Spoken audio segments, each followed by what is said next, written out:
साथियों, चैनल पर आपका फिर एक बार स्वागत है।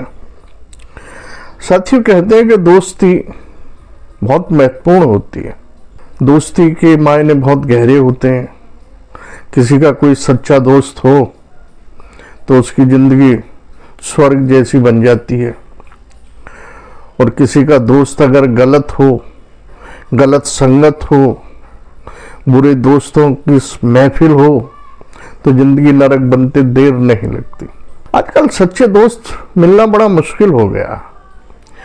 सच्चे दोस्त की परिभाषा भी अलग अलग हो सकती है। दुख सुख में काम आने वाला, अगर कोई साधन संपन्न दोस्त है और उसका कोई निर्बल दोस्त है, निर्धन दोस्त है, तो समय पर उसकी मदद जरूर करनी चाहिए अगर वो करने लायक है। लेकिन समय के साथ साथ, परिस्थितियों के साथ साथ दोस्ती भी बदलती रहती है, परिभाषाएं भी बदलती रहती हैं। ऐसा ही हमारी फिल्म इंडस्ट्री में है।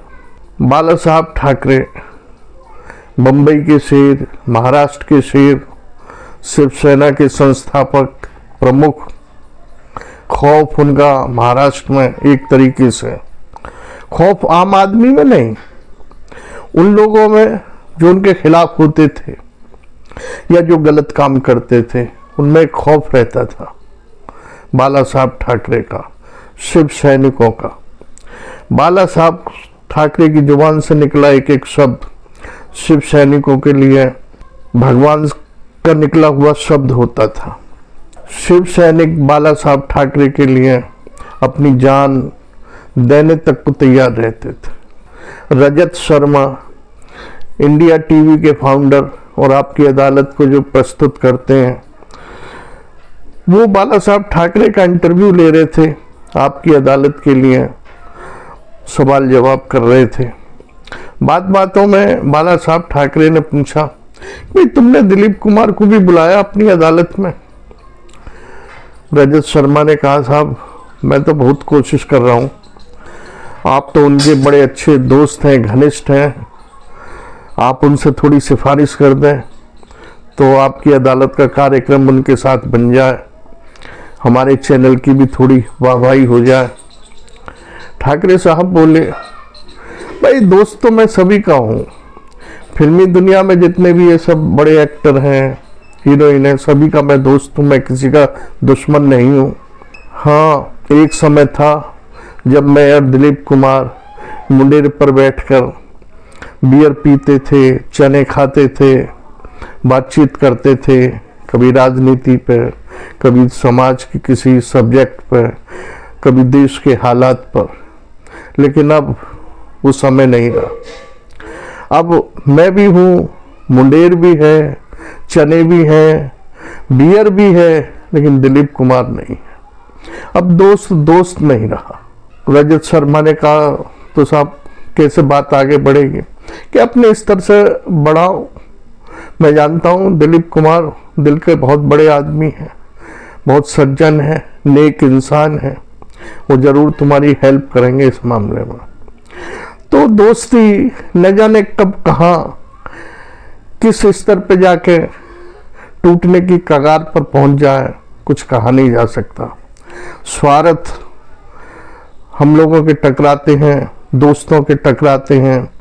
जहाँ कहीं कोई दोस्ती में कोई मांग पूरी नहीं होती तो उसे टूटते देर नहीं लगती। लेकिन जहाँ तक संभव हो दोस्ती को निभाना चाहिए और उसको आगे बढ़ाते रहना चाहिए जहाँ तक भी संभव हो। साथियों, किसी ने कहा है कि एक दोस्त भी अगर सच्चा जीवन में है तो जीवन में समझो आपने बहुत बड़ी कमाई कर ली। अगर 10 दोस्त हैं, उनके गलत आचरण है, गलत संगत है, तो समझो आपने जीवन में कुछ भी नहीं कमाया।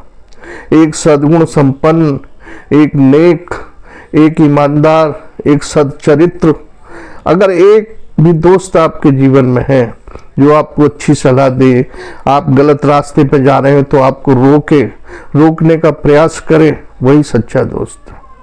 आजकल इस तरह के दोस्त कहाँ मिलते हैं, और जिनको मिल जाते हैं तो उनका नसीब। साथियों, मैं तो सब यही कहता हूँ कि हर एक को अच्छी संगत, अच्छे दोस्त का साथ ही रखना चाहिए। बुरी संगत और बुरे दोस्तों को त्याग देना चाहिए। उनकी बुरी संगत और बुरे दोस्तों का असर जीवन पर जरूर पड़ता है। कहते हैं ना कि काजल की कोठरी में कितना भी सियाना जाए, उसका कहीं ना कहीं दामन पर काला दाग लग ही जाता है। ऐसी बुरी संगत और बुरे दोस्तों की बात। बुरे दोस्तों का चाल चलन, बुरी संगत का असर किसी अच्छे दोस्त पर पड़ना लाजमी है, और वो असर पता नहीं उसकी जिंदगी को कहां से कहां ले जाए। जहां वो सोचता है कि मैं यहाँ ले जाऊंगा और वहां नहीं ले जा पाता है, और ऐसी अंधेरी गलियों में जीवन मुड़ जाता है कि वहां फिर बदनामी और जेल की सलाखों के सिवा और कोई चारा नजर नहीं आता।